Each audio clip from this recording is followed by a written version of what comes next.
할렐루야. 다니엘 말씀 양육 벌써 14일째 밤을 맞이했습니다. 예수님께서 이 땅에 승천하시기 전에 베드로와 제자들에게 나타나셨습니다. 그리고 40일간을 함께 시간을 보내셨습니다.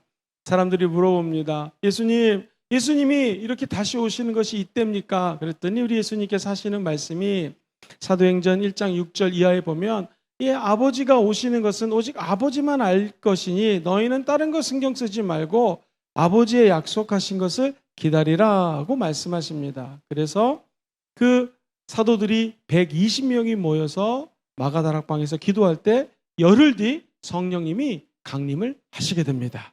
사람들이 물어봅니다. 목사님, 여태까지 강의하시면서 우리 하나님이 그 아들 성자 예수 그리스도를 이 땅에 보내주셨고 예수님이 3년 반 동안 공적인 삶, 공생애를 마치시고 십자가에 죽고 부활하신 것까지 알겠습니다. 그러면 예수님 지금 어디 계십니까? 어디 가셨습니까? 많이 물어봅니다. 우리 예수 믿는 크리스찬들에게 있어서 제일 두 가지 기본적인 진리가 있는데 한번 따라 볼까요? 예수님의 십자가 죽음, 그 다음에 예수님의 부활. 이 두 가지 뿌리를 통하여 성령의 열매를 맺는다고 말씀을 드렸습니다. 그런데 오늘 강의할 내용도 너무너무 중요합니다. 나무가 있는데 예수 그리스도의 부활이라고 하는 뿌리와 예수 그리스도의 십자가의 죽음, 이 두 가지 강력한 뿌리를 통하여 나무가 이 땅에서 줄기를 맺고 열매를 맺을 수 있게 됩니다. 사랑, 희랑, 화평, 오래 참은, 자비, 양성, 충성, 온유, 절제와 같은 성령의 열매도 결국 예수 그리스도의 부활, 예수 그리스도의 십자가의 죽음, 이것을 바탕으로 하나님을 닮아가는 열매를 맺게 된다는 것이죠. 자, 그렇다면 오늘 말씀드릴 예수 그리스도의 승천, 하늘로 올라가셨습니다. 이것을 승천이라고 하고요. 자, 우리 예수님은 부활하셔서 승천하신 다음에 예수님께서 하나님 보좌 우편에 앉으셨습니다. 앉으셔서 뭐 하시는가? 저와 여러분들을 위해서 중보기 되주십니다. 뭐 하고 계시는가? 예수 그리스도는 왕이시기 때문에 보좌 우편에 하나님과 함께 이 땅을 통치하고 계십니다. 예수님은 우리에게 아까 말씀드렸던 것처럼 성령을 보내주셔서 성령을 통하여 말씀하시고 대언하시고 예언해주고 계시다는 거죠. 그 은혜가 함께 하시기를 주의 이름으로 다시 한번 축원드립니다. 우리 예수님이 하나님 보좌 우편에서 존귀케 되었다. 승천하셔서 하나님이 가장 존귀한 자리에 앉히셨다. 이것을 따라해볼까요? 승귀. 오늘요 승천과 승귀에 대해서 말씀드리겠습니다. 아마 많이 들어보지 못하셨을 거예요. 그런데 뿌리가 부활과 예수 십자가의 죽음 두 가지가 우리 크리스찬의 삶의 뿌리고 믿음의 뿌리라면 여기에 이 승천과 승귀가 들어가게 된다면 더 좋은 열매를 맺을 걸로 확신합니다.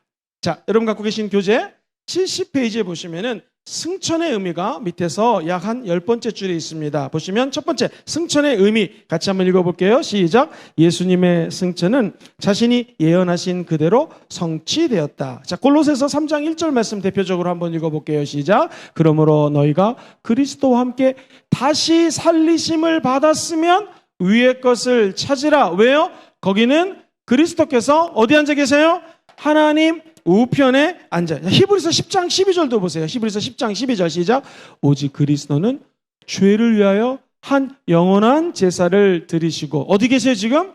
하나님 우편에 앉아 계신다라는 거예요. 그러니까 예수님은 본인이 예언하셔서 말씀하셨던 것들을 딱 그대로 성취하고 계십니다. 부활하시고 40일 만에 하늘로 올라가셨죠. 이것을 승천이라고 그래요. 이거는 성서적이고요. 역사적인 사실입니다. 왜냐하면 예수님이 승천하는 장면을 500여 명의 성도들이 봤습니다. 어느 목사님도 개척을 해서 3년 반 만에 성도들을 정말로 예수를 따르는 자들을 갖다가 남자만 500명 모으는 거 지금 개척해서 500명 모으는 거 1%도 들어가지 않습니다. 근데 우리 예수님은 신실하게 예수님을 따르는 500명의 성도들 앞에서 승천하셨습니다. 자, 승천하신 것은 자기가 주도권을 가지고 주권을 가지고 우리 예수님이 성도들을 위하여 사역한다라는 거예요. 일하고 계신다라는 것입니다. 자, 어떤 일을 행하실까요? 먼저 승천의 중요성에 대해서 몇 가지 살펴봅니다. 70페이지 밑에서 두 번째 줄 보시면 이 승천이 왜 중요한가 같이 읽어볼까요? 시작. 그리스도의 승리의 극치를 보여주다. 예수님께서 살아나셨다. 이거 믿으십니까? 근데 부활하셨다. 이거하고 승리하셨다. 이건 사실 조금 차이가 있어요. 예수님이 부활하셨는데 그 다음에 승천하신 것은 완전히 승리하셨다는 것을 선포하는 것입니다. 먼저 성경 말씀 에베소서 4장 8절 같이 천천히 읽어볼게요. 시작. 그러므로 이르기를 그가 위로 올라가실 때 사로잡혔던 자들을 사로잡으시고 사람들에게 선물을 주셨다. 우리를 사로잡는 마귀들을 갖다가 예수님은 무찌르시고 승리하셨다라는 거예요. 그리고 우리에게 선물로 가장 귀한 성령님을 보내주셨다라는 것입니다. 만약에 영국이 여기 이렇게 있다면요, 영국 옆에, 영국이 섬나라죠. 옆에 이렇게 프랑스가 있습니다. 그 당시 독일에서 프랑스를 점령하고요, 프랑스가 큰 어려움에 봉착을 했습니다. 자, 영국군이 이쪽으로 만약에 쳐들어와 가지고 여기를 점령한다면 독일로서는 아주 위험하기 때문에 방어하기를 굉장히 힘썼습니다. 1944년 어느 날 여기를 담당하고 있는 유명한 독일 장군이 6월 6일로 기억하는데요, 자기 와이프 생일이라고 비행기를 타고 왔습니다. 왜냐하면 안개가 너무나 껴가지고 여기 상륙작전 못한다고 생각을 했습니다. 그래가지고 자기 아내 생일날 비행기를 타고 독일에 가서 아내를 만났는데 이날 짠짜라단 짠짠 하면서 영국 군대와 연합 군대들이 이곳을 쳐들어가기 시작합니다. 이걸 한번 따라해볼까요? D-Day. D-Day라고 합니다. 예수님이 십자가에 죽은 것은요, 마귀의 권세를 허물고 마치 D-Day처럼 엄청난 승리를 거둔 것입니다. 할렐루야. 근데 진짜 승리는 어딜까요? 우리가 V-Day라는 말을 씁니다. D-Day로 해서 이 연합상륙 작전을 해가지고 승리했지만 여기 남아있던 독일 군사들이 호락호락 그냥 다 후퇴했을까요? 아니요. 엄청나게 많이 싸웁니다. 싸우기다가 마침내 독일이 멸망을 하게 되죠. 그날이 무슨 날이에요? 따라해볼까요? V-Day. 우리 예수님 믿는 사람들은요, 예수님이 십자가에서 죽고 내가 다 이루었다, 예수님의 D-Day라고 할 수 있습니다. 근데 예수님이 승천하신 것은요, 따라해보세요. V-Day. 우리 완전히 예수님이 사탄의 머리를 누르시고 완전한 승리를 저와 여러분들에게 주었다라는 것이죠. 그래서 우리가 많이 안 들어봤던 승천, 승기, 이게 중요합니다. 예수님은 승천하셔서 하늘에서 통치권을 가지고 이 땅을 지배하고 계신다라는 것이죠. 두 번째, 같이 읽어봐요. 시작. 성도가 그리스도 안에서 어떻게 돼요?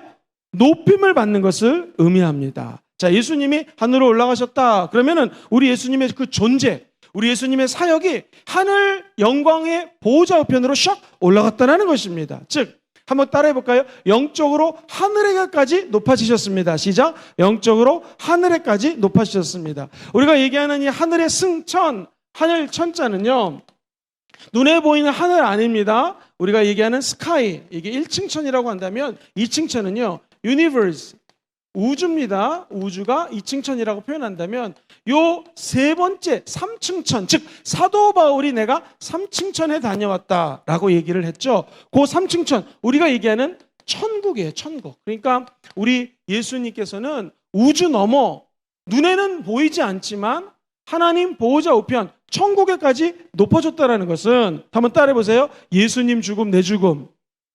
로마서 6장 보면 예수님과 저와 여러분들이 연합이 됐거든요. 그 다음에 예수님 부활 내 부활. 시작. 예수님 부활 내 부활. 다 연합됐다는 건요, 예수님이 죽은 너희를 다시 살리셨다, 그리고 내가 함께 너를 올리셨다 했을 때 한번 따라해 보시죠. 예수님 승천 내 승천, 그리고 예수님 보좌 내 보좌.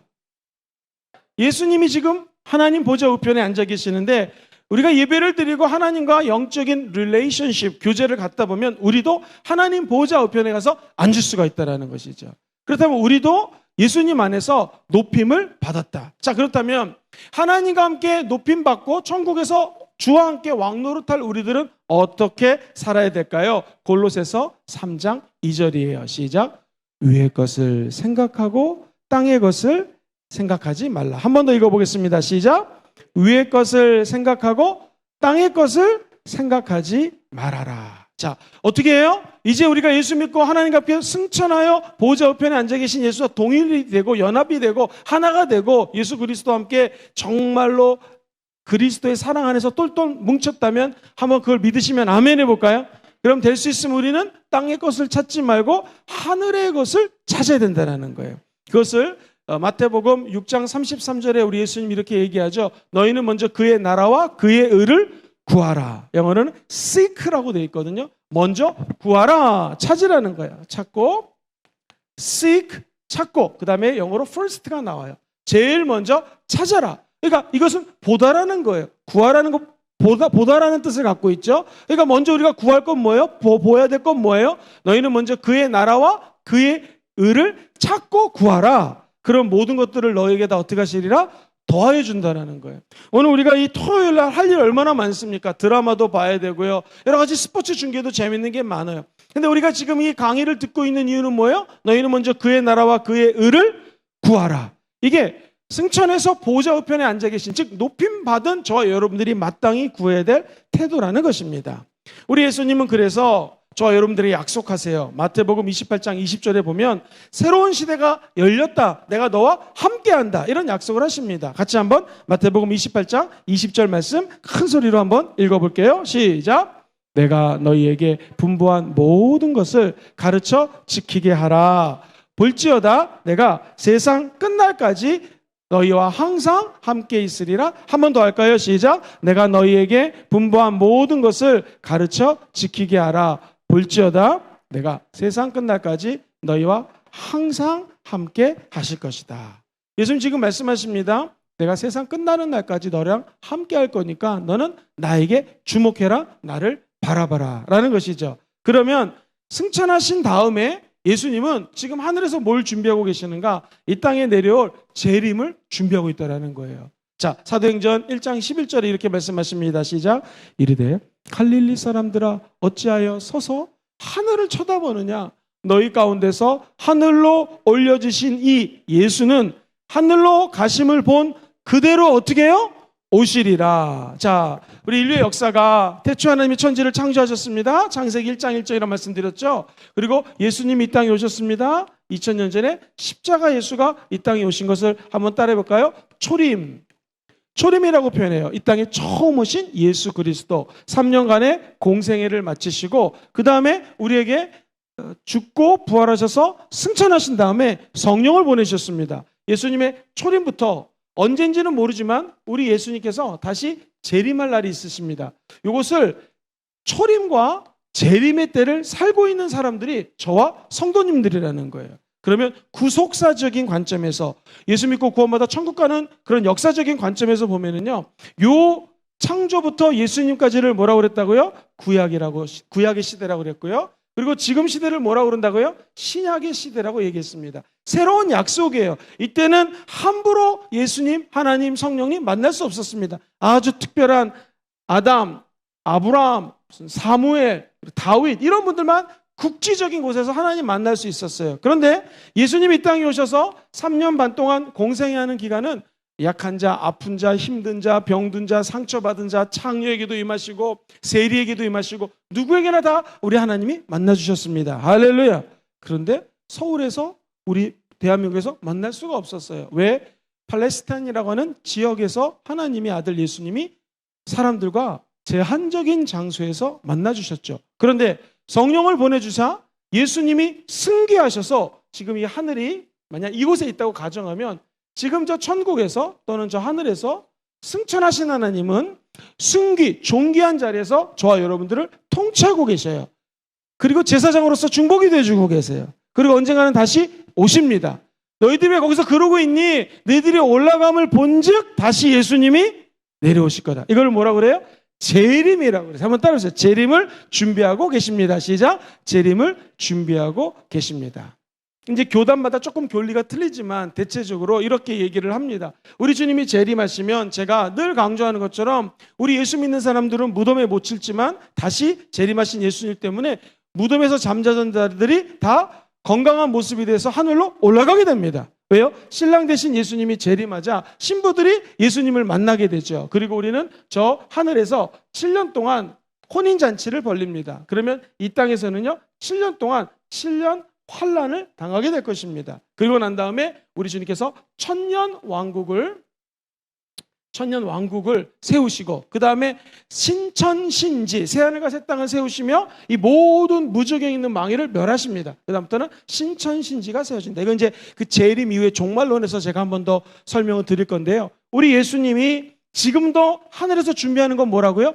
재림을 준비하고 계셔요. 그렇다면 우리는 이 마지막 때일수록 더욱더 하나님의 아들, 영적으로는 우리의 신랑 되신 예수님의 재림하심, 도래하심을 믿고 기대하시면서 이 땅을 살아가는 것이 마땅한 삶의 태도라는 것이죠.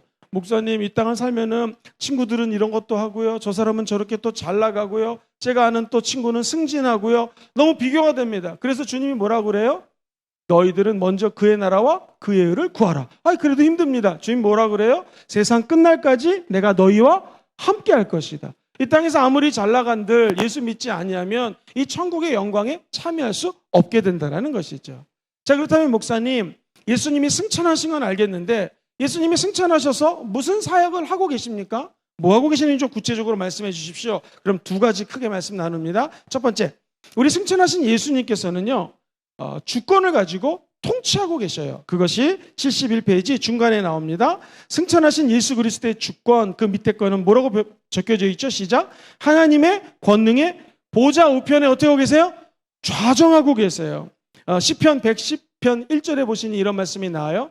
야훼께서 내 주에게 말씀하시기를 내가 내 원수들로 너의 발판이 되게 하기까지 너는 내 오른쪽에 어떻게 돼 있다? 앉으라. 예수님께 주님 말씀하시는 거예요. 우리 주님이 하나님 보좌 우편에 앉아 있으라는 것이죠. 그러면 앉으셔서 무엇을 하시는가? 그냥 앉아만 딱 계시는 것이 아니라 우리 예수님은 사랑하는 저와 여러분들을 위해서 하늘과 땅에 있는 모든 만물을 다스리고 계십니다. 베드로전서 3장 22절 어떻게 다스릴까요? 시작. 그는 하늘에 오르사 하나님 우편에 계시니 천사들과 권세들과 능력들이 예수님에게 복종하느니라. 예수님께 지금 순복하고 있어요. 복종하고 있어요. 예수님은 하늘에 있는 천사들, 권세들, 악한 귀신들까지도 다 복종하고 순종하는 일을, 즉 통치하시는 일을 하고 계신다. 자, 그럼 질문 드리겠습니다. 예수님이 이 땅에 교회를 세우셨지 않습니까? 죽고 부활하셔서 성령님이 임재하시고 여기부터 요 시대를, 신약 시대를 따라해 보세요. 교회 시대. 그래서 우리 교회사를 연구했습니다 하면은 초대교회부터 지금까지 역사를 연구한 것을 교회사라고 말씀드렸죠. 우리 예수님께서는요, 교회 시대를 지금 우리가 살고 있는데 이 교회 시대에 순복음 금정교회가 만약에 이렇게 있다면 우리 교회입니다. 이 교회의 머리는 누구십니까? 1번 목사님, 2번 예수님. 정답, 예수님이라는 거예요. 머리가 되셔서 교회를 다스리시고 통치하고 계신다. 우리는 우리 예수님이 신랑이기 때문에 신부로서 그 교회에 출석하여 교회를 섬기고 돌보고 서포트를 한다는 것이죠. 과연 그런지 성경에서 확인해 볼게요. 에베소서 1장 22절 시작. 또 만물을 그의 발 아래 복종하게 하시고 그를 만물 위에 교회의 머리로 세우셨다. 승천하신 예수님께서는 지금 하나님 보좌 우편에서 교회의 머리가 되셔서 교회를 다스리고 계십니다. 통치하고 계십니다. 제가 알고 있는 서울에 있는 한 장로님은요, 회사 사장님이신데 회사 가면 절대로 휴지를 줍지 않는데요. 휴지 줍는 거 또 밑에 사람들이 다 하니까. 근데 그 장로님은요, 교회만 오면 휴지 어디 떨어졌나 맨날 보고 다녀요. 휴지 줍는다는 거예요. 장로님은 휴지를 열심히 줍습니까? 그랬더니 하는 말이, 이게 하나님이 통치하시는 예수님이 머리 되신 교회이기 때문에 교회 와서 쓰레기 줍는 거 주님이 다 보고 계신다는 거예요. 참 지혜롭다, 그런 생각을 했습니다. 시드니 순복음교회 가면은 뉴 사우스 웨일즈라고 하는 유명한 대학이 있어요.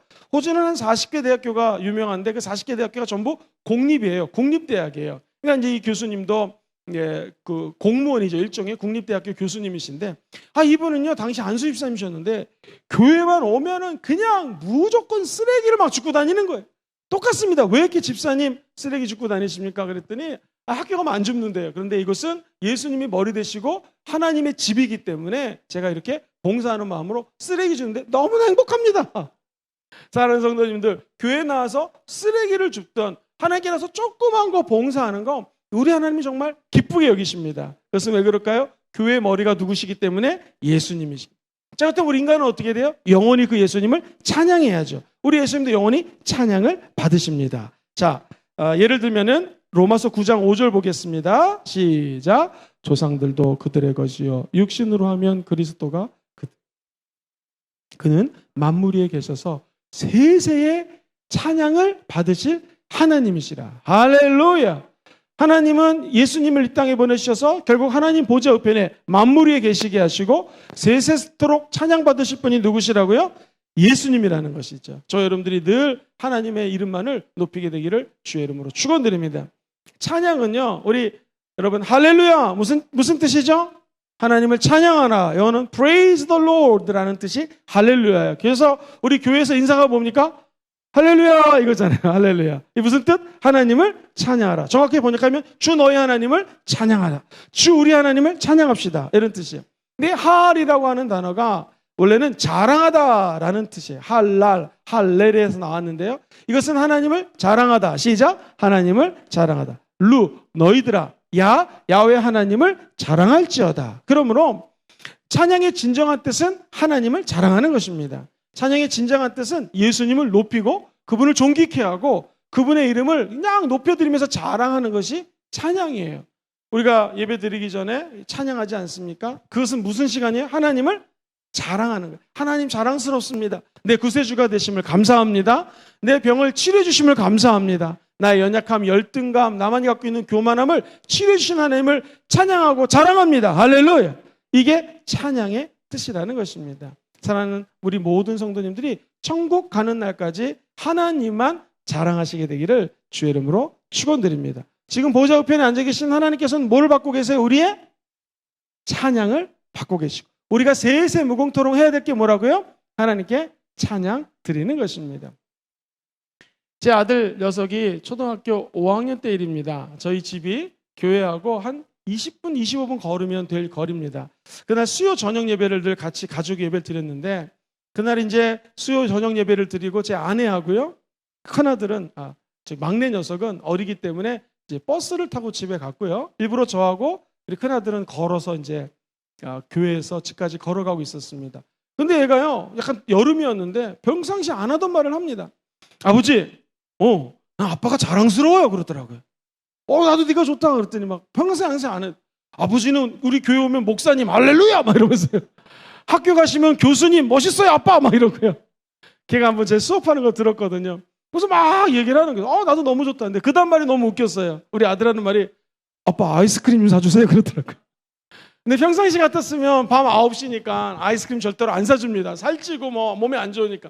야 생수 하나 먹자 이랬던데 그때는 얼떨결에 저도 모르게 브라보콘 비슷한 아이스크림 2개 사가지고 걔도 먹고 아들도 먹고 저도 먹으면서 집에 들어갔어요. 그날 밤 자는데 성령님이 저를 좀 깨닫게 하더라고요. 아들아 요즘에 너의 그 기도를 좀 한번 좀 생각해 봐라. 생각해보니 뭐 이거 필요합니다 저거 필요합니다 연구소에 없는 게 이런 게 있습니다 뭐 이런 것만 기도를 많이 했어요.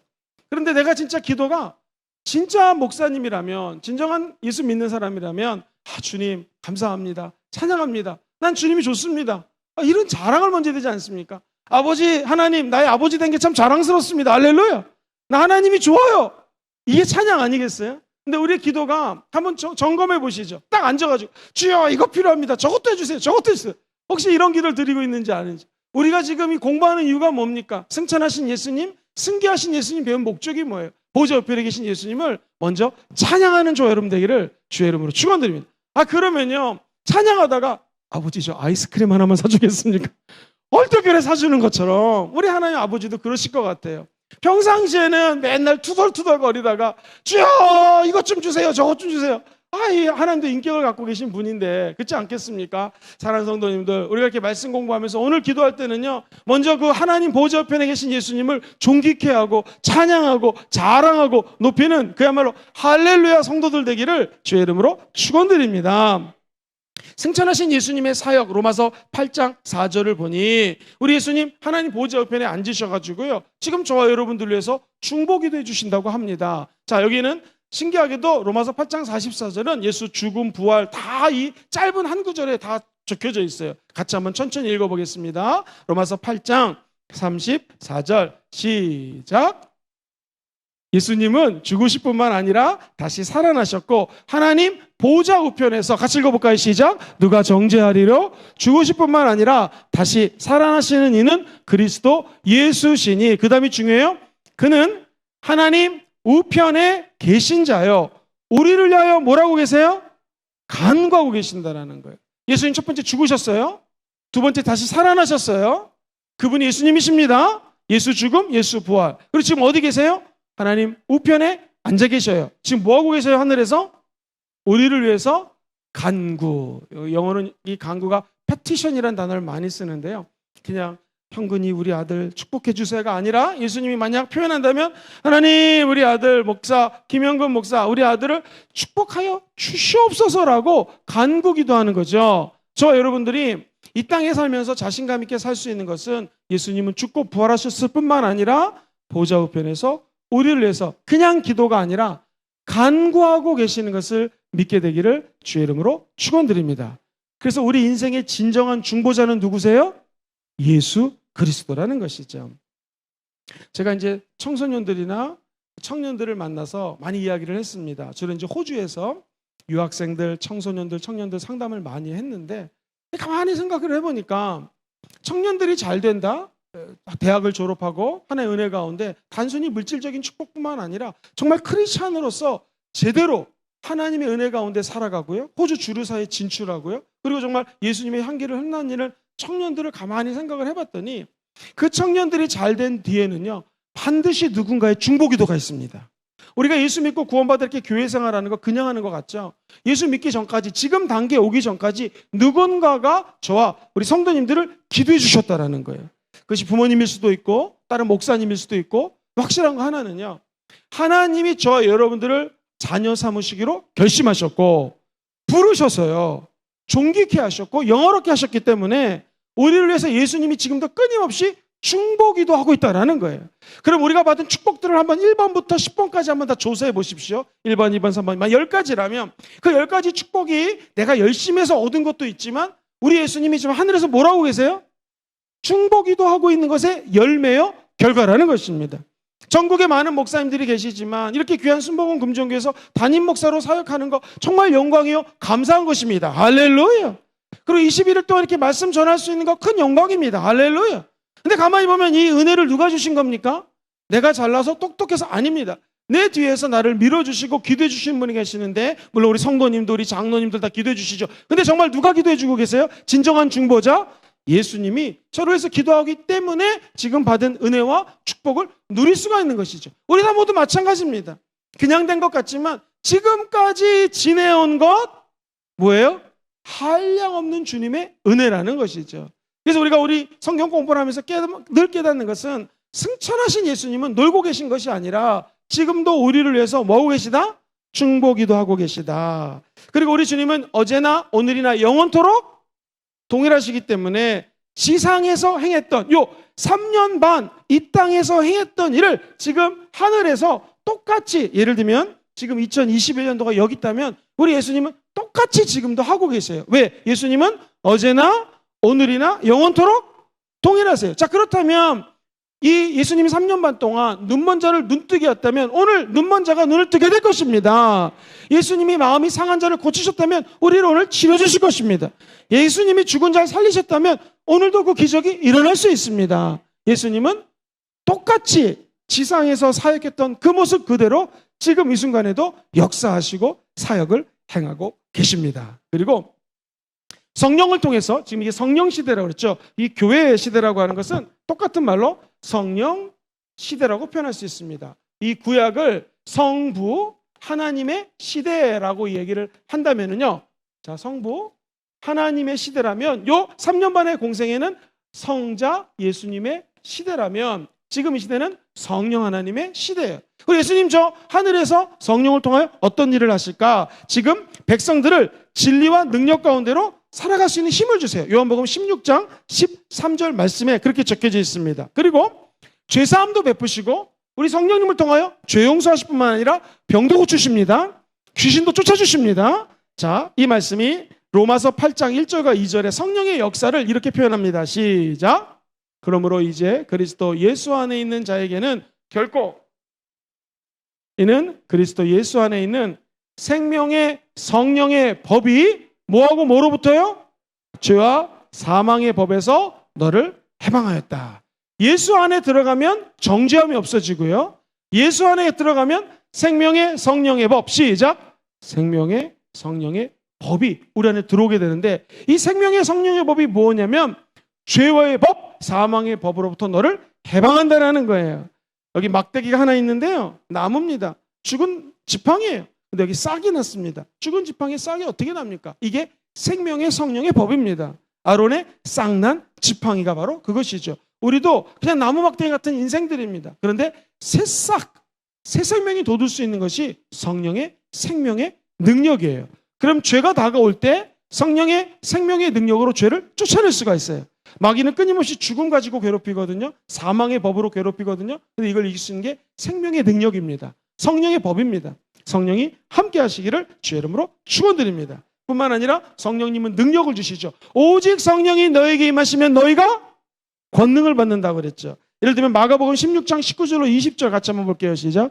주께서 말씀을 마치신 후에 하늘로 올려지사 하나님 우편에 앉으시니라. 20절 제자들이 나가 두루 전파할세 주께서 함께 역사하사 그 따르는 표적으로 말씀을 확실히 증언하시니라. 우리 성령이 함께해서 하나님의 말씀을 증거할 수 있는 힘과 영역을 준다라는 것입니다.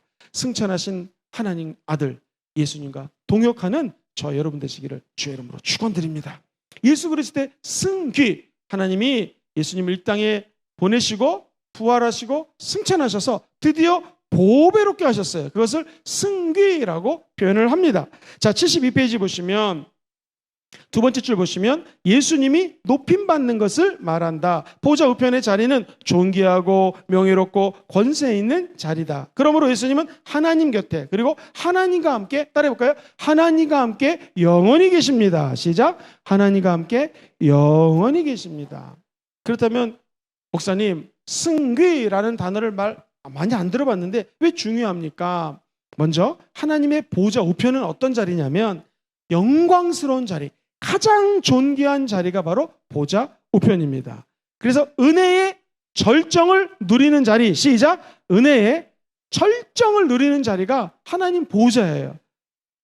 대통령께서 식사를 만약에 하시잖아요. 그러면 대통령 앞에 누가 앉을 건가? 그리고 대통령 옆에는 누가 앉을 건가? 왼쪽에 누가 앉고 오른쪽에 누가 앉고, 또 대통령과 마주보진 않지만 그 좌우에는 누가 앉을 건가? 이것이 굉장히 의전에서 중요합니다. 군대에서 장군이 식사하실 때 장군님 앞에 누구를 앉힐 것인가? 왼쪽 보좌관들은 어디에 앉힐 것인가? 아주 중요한 것이죠. 왜? 장군이 앉는 그 자리, 대통령이 앉는 그 자리가 존귀한 자리가 되기 때문에 그래요. 인간 사회에서도 이런데 하나님이 앉으신 그 보좌는 얼마나 영광스럽고 존귀한 자리겠습니까?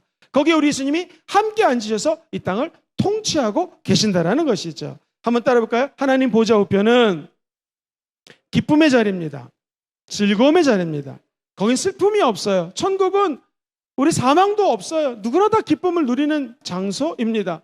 이 땅에서 우리는 금을 가장 귀하다고 생각하면 천국은 금이 바닥에 깔려 있는 곳 아니겠습니까? 그런 자리에 앉아 계신 예수님과 함께 있다면 우리도 날마다 기뻐할 수 있는 것이죠. 이런 천국을 기대하면 항상 기도할 수 있는 것이죠. 이 땅에 일이 잘 안 풀려도 어려워도 항상 감사할 수 있는 것이죠. 우리가 잘 아는 데살로니가전서 5장 16절 이하에 이렇게 얘기하죠. 항상 기뻐하라, 쉬지 말고 기도하라, 범사에 감사하라. 이것이 그리스도 예수 안에서 너희를 향하신 하나님의 뜻이니라. 할렐루야. 이렇게 기뻐할 수 있는 것은 보좌 우편에 계신 예수님과 코드가 맞으면 기뻐할 수 있고요, 기도할 수 있고 감사할 수 있어요. 그래서 이것이 너희를 향한 하나님의 뭐라고요? 뜻이니라. 오늘 이 기쁨이 넘치기를 주의 이름으로 축원합니다. 그리고 이 성경에는 띄우지 않았지만 그 다음 절이 뭐냐면 19절에 너희들은 성령의 불을 소멸하지 말아라. 그러니까 성령의 불이 타올라야지 천국의 기쁨을 우리는 누릴 수가 있다는 것이죠. 이게 강의를 많이 했지만 우리 화명성전에 우리 집사님이 이렇게 센스 있게 화면을 띄워주는 건 처음입니다. 할렐루야. 말하지 않았는데 딱 듣고 항상 기뻐하라 딱 나오네요. 거의 기적의 수준입니다. 우리 한번 방송실에서 근무하는 집사님들 박수 한번 좀 보내주시죠. 감사합니다. 정말 아주 잘하십니다. 자, 그리고 왜 승기가 중요하냐? 그것은 통치권이 있어요. 권능이 있어요. 그게 부여되는 자리가 바로 저 하늘 보좌라는 것입니다. 권세와 통치권으로 만물을 지배하신다. 자, 그렇다면 오늘 목사님 말씀하신 거 좀 쉽게 정리할 수 있겠습니까? 네, 여러분 한번 여기 보십시오. 자, 앉아도 됩니다. 우리 예수님이 이 땅에 오셔서 이 보좌에 앉으셔서 지금 우리를 위해서 기도하고 계십니다. 그러면 자, 하늘로 승천하셔서 승기 존귀케 되신 예수님은 지금 어떤 일을 하시는가? 어제나 오늘이나 영원토록 동일하시다면 제가 예수님께서 이 땅에 오셨을 때 예수 그리스도가 무슨 뜻이라고요? 기름 부은 자라고 말씀드렸죠. 크라이스트, 그죠? 히브리어로는 메시아. 예수님은 기름 부은 자인데, 자, 구약에는 누구에게 기름 부었다고요? 왕, 선지자, 예언자. 됐죠? 그렇다면 예수님은 왕으로 오셨고, 그리스도는 선지자시요, 진정한 우리들의 제사장이 된다고 말씀을 해드렸습니다. 선지자, 그리고 이게 제사장입니다. 왕, 선지자, 제사장. 시작. 왕, 선지자, 제사장. 그렇다면 우리 주님께서는요, 승천하셔서 보좌 우편에서 승귀하신 모습으로 지금 앉아 계시는데, 어떻게 사역을 좀 정리할 수 있겠습니까? 한번 따라해볼까요? 왕으로서 통치하고 계시는 것이죠. 똑같습니다. 우리 예수님은 선지자가 되셔서 오늘날 이 시대가 성령의 시대이기 때문에 직접 말씀하지 않고 성령의 감동을 통해서 말씀하시는 거예요. 며칠 전에 제가 이렇게 강의를 하고 기도를 하는데 성령님께서 감동을 주시기를 우리 주의 종들이, 교육자들이 먼저 금식을 하면 좋겠다라는 마음을 주셔서 지금 우리 주의 종들이 릴레이 금식하고 있습니다. 물론 3일 금식은 사역하기 때문에 못하지만 제가 먼저 했고, 그 다음에 또 우리 김영철 목사님, 이렇게 부교육자들이 돌아가면서 지금 금식하고 있습니다. 하나님이 성령을 통해서 감동을 주시는 것이죠. 우리들이 다 왕같은 예수 그리스도를 만나 그 권세로 마귀를 무찌를 수 있는 능력이 임하시게 되기를 주의 이름으로 축복합니다. 뿐만 아니라 지금 우리 안에 계신 성령님이 왕이신 예수님, 능력이신 예수님, 하나님이신 예수님이 성령을 통해서 선지자처럼 말씀을 해주세요. 감동을 주세요. 나는 그 감동이 여러분 인생에서 끊이지 않게 되기를 다시 한번 주의 이름으로 축원합니다. 성경 공부가 왜 중요한가? 예수님이 육신인데 말씀을 육신 입고 오셨잖아요. 그래서 이렇게 성경 공부를 하면 예수님의 말씀이 날카로운 칼이 돼서 우리를 감동시켜 준다는 것이죠. 한 자매님이 제가 미처 드렸지 못했던 11조가 생각나게 해서 11조를 드립니다. 봤더니 깜짝 놀란 금액이 있더라고요. 근데 기도 제목에 제가 하나님의 11조를 도둑질한 것 같습니다 라는 말을 딱 적은 거예요. 제가 너무나 감동을 받았습니다. 여러분, 예수님이 역사하시면 우리에게 날카로운 하나님의 말씀이 양심을 드러내고요, 예수를 닮아갈 수 있게 하고요, 하나님께 칭찬받는 사람, 하나님께 사랑받는 사람들로 변화시켜 준다는 것이죠. 어제 그 자매를 보면서 혹시 나는 하나님께 시간의 11조, 물질의 11조를 정말 제대로 하고 있나, 다시 한번 제 자신을 돌이켜 보게 되었습니다. 이 자매님이 이 다니엘 말씀 양육을 하루도 빠지지 마시고 열심히 유튜브로 들으시고 때로는 교회에 나와서 참석을 하는 그런 자매였습니다. 사랑하는 성도님들, 이 자매님만 그렇겠습니까? 여기 계신 모든 분들이 우리 성령님을 통하여 우리 마음속에 들려주시는 르마의 말씀, 선지자의 메시지를 흘려듣지 마시고 주의 음성을 따라 기도하시고 사역을 할 때 반드시 열매 맺는 기적이 임하게 될 것입니다. 그렇다면 우리 예수님은 지금 승천하고 승계하셔서 구약의 왕, 선지자, 제사장의 기름 부으셨지, 지금 우리 예수님은 왕으로, 선지자로, 한번 따라볼까요? 제사장으로 지금 하늘에서 사역을 하고 계신다는 거예요. 제사장은 하나님과 우리 관계를 화목하게 하는 직분입니다. 근데 우리 예수님은 그냥 제사장이라고 하면 뭐하니까 대제사장이 되셔서 영원히 저와 여러분과 한 몸이 되고 하나가 되는 은혜를 허락하여 주실 것입니다. 자, 그렇다면 승기의 중요성에 대해서 7가지를 말씀을 따라 빨리 정리해 드리겠습니다. 첫 번째, 하나님 보좌 우편은 영광의 자리라 말씀드렸고요, 승기의 결과입니다. 3번 보십시오. 72페이지 중간에 보면 승기의 결과. 첫 번째, 우리의 뭐가 되신다? 제사장이 되신다. 히브리서 4장 14절에 보면 우리에게 큰 제사장이 계시니 그분은 승천하신 분이신데 하나님의 아들 누구라? 예수시라. 우리가 믿는 도리를 어떻게 하라고요? 굳게 잡을지어다. 다시 한번 보세요. 우리에게 큰 대제사장이 있는데 대제사장이 누구세요? 예수님. 승천하셨어요. 아들 예수님이신데 우리가 믿는 도리를 굳게 잡을지어다. 신학교에 가면은요, 교수님한테 이런 얘기를 많이 들어요. 하늘 본자에 앉으신 예수님과 이 땅에서 살고 있는 성도들, 그럼 우리 중간에서 주의 종들은 뭘 하는 사람인가? priestly listening, 한국말로 얘기하면 제사장적 청취라는 말을 많이 배웁니다. 그러니까 이렇게 복음을 전한다, 설교를 한다는 것은 하나님, 이 땅에 살고 있는 우리 성도님들이 힘든 게 뭡니까? 라는 제사장의 마음으로 하나님의 음성을 듣고 그 음성을 선포하는 것이죠. 만약 제가 초등학교 어린이들을 사역하는 전도사님, 목사님이라면 하나님, 초등학교 1학년부터 6학년의 아이들의 삶이 뭐가 어렵습니까? 좀 알려주세요. 이 아이들의 고민은 무엇이고 스마트폰을 하루에 얼마나 보고 있고 초등학교 1학년부터 6학년 아이도 엄마 아빠랑의 갈등이 있거든요. 어떤 갈등이 있고 사회 인간관계 맺는 어떤 어려움이 있는지를 제사장적으로 하나님께 듣고 설교를 하면 그 주의 종은 정말 뛰어난 설교자가 될 수 있다는 것입니다. 여러분, 이게 제사장적 청취라는 거예요. 그렇다면 우리 원리더님들, 그리고 리더님들, 우리 장로님들, 평신도 리더님들이 해야 될 게 뭐냐면, 우리 예수님이 우리의 대제사장이 되신 것을 일단 믿으셔야 되고요. 우리도 하나님께 귀를 쫑긋 기울여서 이 땅을 살고 있는 이 평신도들의 어려움이 무엇인지를 주님께로 듣고, 그리고 우리는 감히 제사장은 아니지만 너는 왕같은 제사장이라고 주님이 점 찍어주셨고 은혜를 허락하여 주셨으니 제사장의 마음으로 우리 홈 식구들, 구역 식구들을 돌보는 것이 리더들이 해야 될 일이라는 것이죠. 정확히 얘기하면 예수님이 대제사장으로서 그 일을 해주시기 때문에 우리도 예수님을 따라 능히 이 일을 행할 수 있습니다. 뿐만 아니라 이 승리하신 예수님은 우리가 하나님께 나아갈 수 있는 길도 열어주시고요, 확신도 주신다는 거예요. 히브리서 4장 16절 읽어볼게요. 시작. 그러므로 우리는 긍휼하심을 받고 때를 따라 돕는 은혜를 얻기 위하여 은혜의 보좌 앞에 담대히 나아갈 것이라. 누구 백을 믿고요?